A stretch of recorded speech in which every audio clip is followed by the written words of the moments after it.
Hello বন্ধুরা, এই দেখেন বিউলি ডাল সেদ্ধ করে নিয়েছি, বুঝেছেন।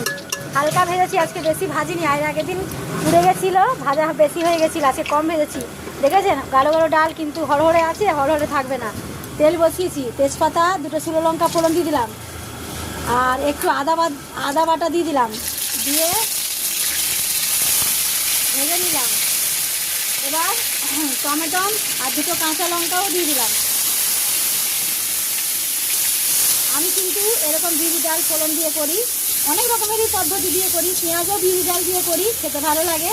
কিন্তু আমার মা আছেন তো, মায়ের জন্য একটু নিরামিষ পদটা করছি। আর হলুদও দিয়ে দিলাম, এটা একটু অন্যরকম করলাম আমার মায়ের জন্য।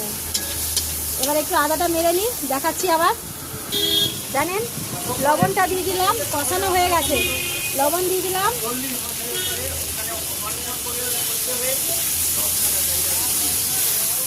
লবণ দিয়ে ভাজা ভাজা হয়ে গেছে, বুঝেছেন, আদা তো হয়ে গেছে ভাজা। এবার আমি ডালটা ঢেলে দেবো। দেখেছেন বিউলির ডাল আমার কিন্তু একদম রেডি। দেখেছেন বন্ধুরা, আমি কিন্তু এরকম করি।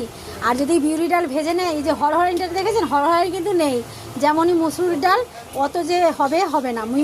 বিউলি ডাল যদি একটু তেল দিয়ে হালকা বিউলি ডাল ভেজে নিয়ে সেদ্ধ করেন, তাহলে কিন্তু হরহরিটা থাকবে না। কিন্তু আমার এটা হয়ে গেছে, একটু ঘন ঘন রাখলাম, একটু ফুটবে।